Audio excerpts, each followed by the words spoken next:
Hello students, good afternoon. आज पढ़ेंगे, कल बता दिया था क्या पढ़ना है आज हमको। उपसर्ग, ग्रामर पोर्शन यही रह गया था आपका, उपसर्ग और प्रत्यय। आज उपसर्ग पढ़ते हैं, फिर कल प्रत्यय कर लेंगे। तो जैसा कि पिछली कक्षाओं में हम आपको पढ़ा चुके हैं, शब्द रचना कितने प्रकार से होती है। तो शब्द रचना बताई थी हमने 3 प्रकार से: प्रत्यय, उपसर्ग और समास। तो प्रत्यय और उपसर्ग में से आज आपका पहला है उपसर्ग। तो उपसर्ग वास्तव में क्या हुआ, एक शब्द रचना का प्रकार है। तो इस प्रकार से हम क्या बता सकते हैं, कह सकते हैं कि जो उपसर्ग हैं उनको हम नया शब्द बनाने के लिए प्रयोग करते हैं।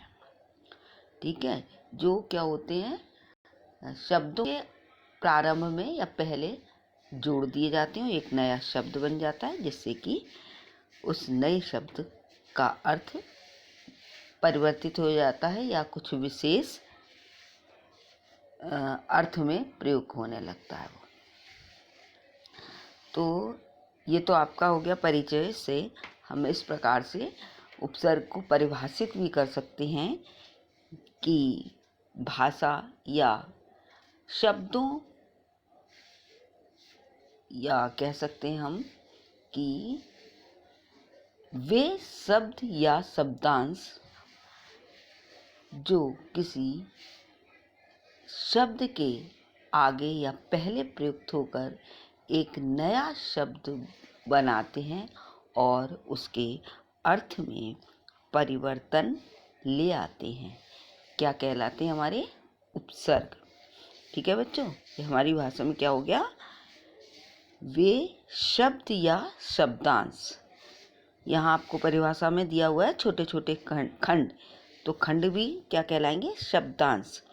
तो जो एक अन्य शब्द में जुड़कर एक नया शब्द बनाते हैं और शब्द के अर्थ में परिवर्तन ले आते हैं, उपसर्ग कहलाते हैं। जैसे बहुत सारे उदाहरण हो सकते हैं कि एक शब्द ले लिया, जैसे हार, तो हमने प्र लगाया तो प्रहार हो जाएगा। हार में ही आ लगा देंगे, उपसर्ग का प्रयोग करेंगे, आहार हो जाएगा। तो हार के देखो प्रहार में अलग अर्थ होगा, आहार में अलग अर्थ हो जाएगा। तो ये सब अर्थ का परिवर्तन उपसर्ग के प्रयोग के कारण हो रहा है। अब हम आ जाते हैं कि अब इस तरह से बहुत सारे उदाहरण ले लीजिएगा, पढ़ तो चुके ही हैं। तो ये क्या हो जाएंगे हमारे, इसमें मैंने प्र और आ जो है उपसर्ग प्रयोग किया है और नया शब्द भी बना दिया है। अब आगे आते हैं, इनके भेद कितने होते हैं, उपसर्ग के भेद।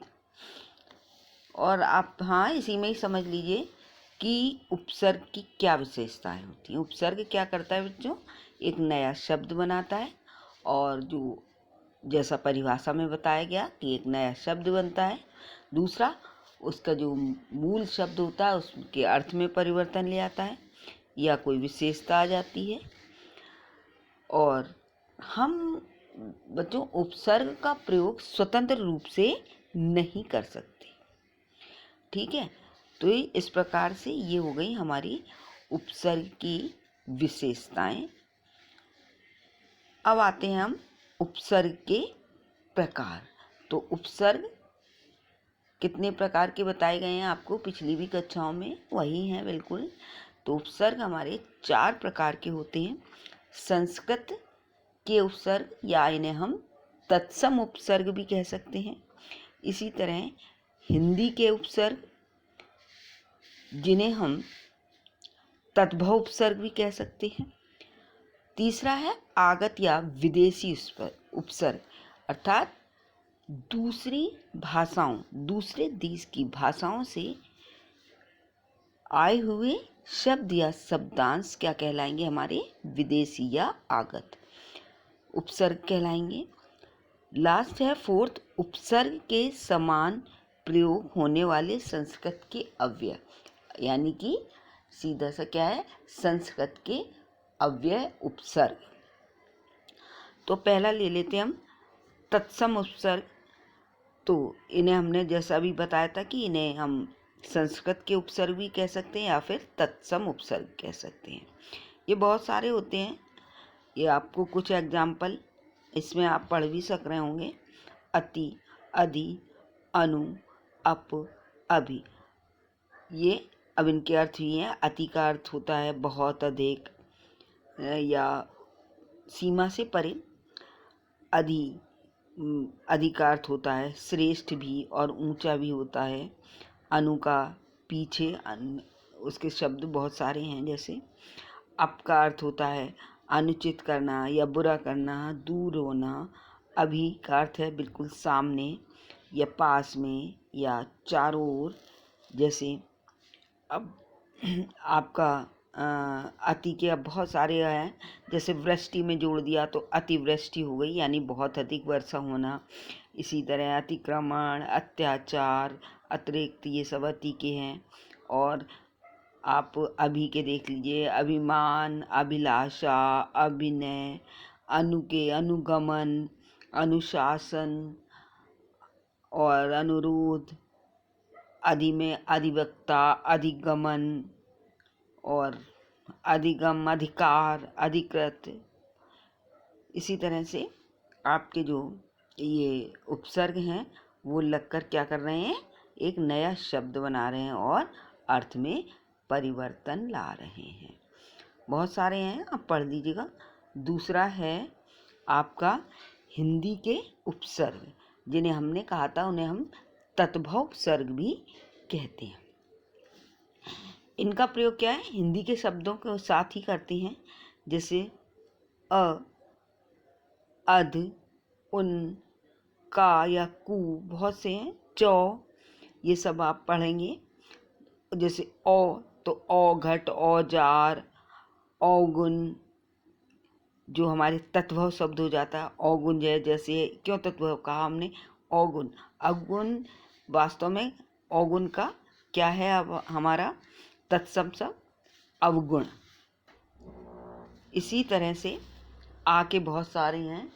अभाव, अछूत, अनजान, असार, अनाथ। और का के बहुत देख लीजिएगा, कपूत, कुल्टा, कुकर्म, कुफला, कुफल और आपके नी के देख लीजिएगा, निकम्मा, निडर, निहत्था, निदान। उनमें जैसे 29, 49, उनमें। और आपके अन के देखिए, अनजान, अनपढ़, अनभल, बहुत से हैं, इसमें पढ़ते जाइएगा। अब आते हैं आपके ये इसी में ही और पढ़ लेंगे आप, बहुत सारे हैं। अभाव, अकेला लेते हैं तो हम। अब आ जाते हैं हम आगत या तीसरा विदेशी उपसर्ग, जो कि विदेशी भाषा के शब्दों में से कि होता है। जैसे अल, एन, कम, खुश, ये सब क्या है, विदेशी भाषा के हैं शब्द। और शब्दांश नीम और ब, तो ब जैसे है दिया है खुश मिजाज, खुशकिस्मत, खुशबू। और आपके एन वक्त। और अल दे दिया तो अलमस्त, अलगरज। आग बहुत और पढ़िए आप, जैसे खुश मिजाज, ये बताई दिया अभी मैंने। फिर है जैसे दरअसल, दरमियान। और आपके ना ले लिया तो नादान, ना समझ, नालायक इत्यादि। अब बेटा ये तो अन्य भाषाओं जैसे उर्दू, अरबी, फारसी में है। आपने अंग्रेजी के तो बहुत ही यूज़ करते हैं आज के समय में हम। जैसे देखिएगा अंग्रेजी के तो कितने सारे उपसर्ग देते हैं, रोज़ में ही पढ़े। चीफ मिनिस्टर हैं, चीफ इंचार्ज है, या general merchant, general commander, general manager, deputy में देखिएगा डिप्टी का कितना है, डिप्टी कलेक्टर, डिप्टी चेयरमैन, और आपके हाफ पैंट, हाफ डे हो जाता है, हाफ शर्ट बोलते हैं, वाइस बोलते हैं, वाइस प्रिंसिपल, वाइस चेयरमैन। तो ये क्या हैं, सारे हमारे अंग्रेजी के उपसर्ग हैं। ठीक है बच्चों, अब लास्ट है उपसर्ग के समान प्रयोग होने वाले संस्कृत के अव्यय। यानी जो हमारे ये हैं अव्यय होते हैं वो किसके होते हैं, संस्कृत के। तो हम इन्हें केवल संस्कृत के अव्यय उपसर्ग भी कह सकते हैं। तो इसमें भी अव्यय ही है, आ है, अधः, अधः माने नीचे होता है। तो अव्यय तो जानते हैं क्या होते हैं, जो कभी भी परिवर्तित नहीं होते हैं। अधः है, बई है, पुनः, अंतर है, सत है, निर होगा, पुर होगा, प्रादुर्भाव है ना। और पुर में देख लीजिए पुरस्कृत, पुरुष करते हैं ना। तो तिरस्कार, तिरस्कृत। और आपके बही में देख लीजिएगा बहिर्मुखी, बहिर्गमन, बहिष्कार कर दिया। अधः, अधोमुखी, अधोगति, अधः पतन। इसमें ही और देख लीजिए सह, तो सह के साथ है सहयोग, सहपाठी। और केवल सा में जैसे सा का अर्थ क्या लेते हैं, सहित, सजीव, सहर्ष, सनाथ, सपरिवार, सजल। और अंतर, अंतरात्मा, अंतर्यामी, अंतरप्रांतीय, अंतर्राष्ट्रीय, अंतर्राज्यीय, है ना। तो ये आपके हो गए संस्कृत के अव्यय बहुत सारे, तो आप पढ़ते रहेंगे। और बच्चों बहुत सारे शब्द हम कैसे प्रयोग करते हैं जिसमें एक साथ कई उपसर्ग भी प्रयोग किए जाते हैं। बहुत से शब्द होते हैं जिसमें उपसर्ग और प्रत्यय दोनों प्रयोग होते हैं। तो जैसे कि बहुत सारे शब्द होते हैं, जैसे देख लीजिए इसमें दिए हुए हैं प्रत्युपकार, परोपकार, स्वावलंबन, अव्यवस्था, समाचार, दुर्व्यवहार, पर्यावरण। इसमें एक ही उपसर्ग नहीं है, अपितु दो। और देखिए अव्यवस्था में कितने सारे हैं, तीन भी हो गए। स्था मूल शब्द है, उसमें आ, वी, अव 3 उपसर्गों का प्रयोग किया गया है ना। और बाकी में भी दुर्व्यवहार में भी देखिए 3 है, दुर है, वी है, आ है। हार वर्ड में ये 3 उपसर्ग लगाए तो तब दुर्व्यवहार बना। पर्यावरण में परि और आ वर्ण में शब्द में जोड़ दिया है। तो स्वावलंबन में स्वा और अव फिर लंबन में जोड़ दिया। परोपकार में पर और उपकार जो है मूल शब्द हो गया। इस तरह से हमें यही नहीं है कि एक ही उपसर्ग हम शब्द के साथ लगाएं, एक के साथ अनेक उपसर्गों का भी प्रयोग कर दिया जाता है। तो आप और बहुत से हैं एग्जाम्पल जो आप एक्सरसाइज में देख लेंगे।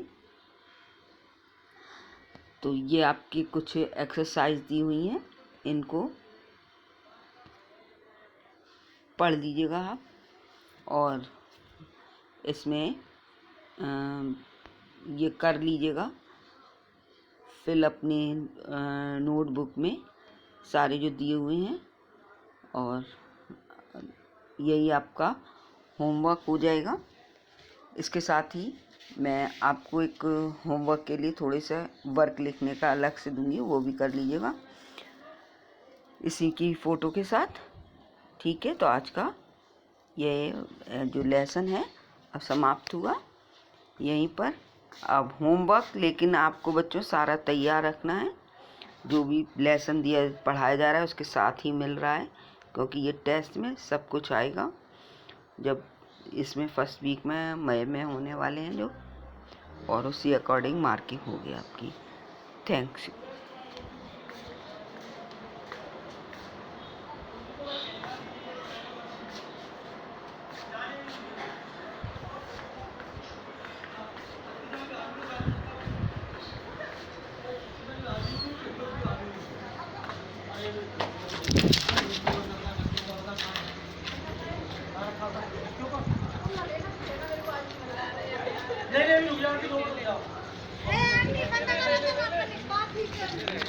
सब गड़बड़ हो गया। क्या हो गया?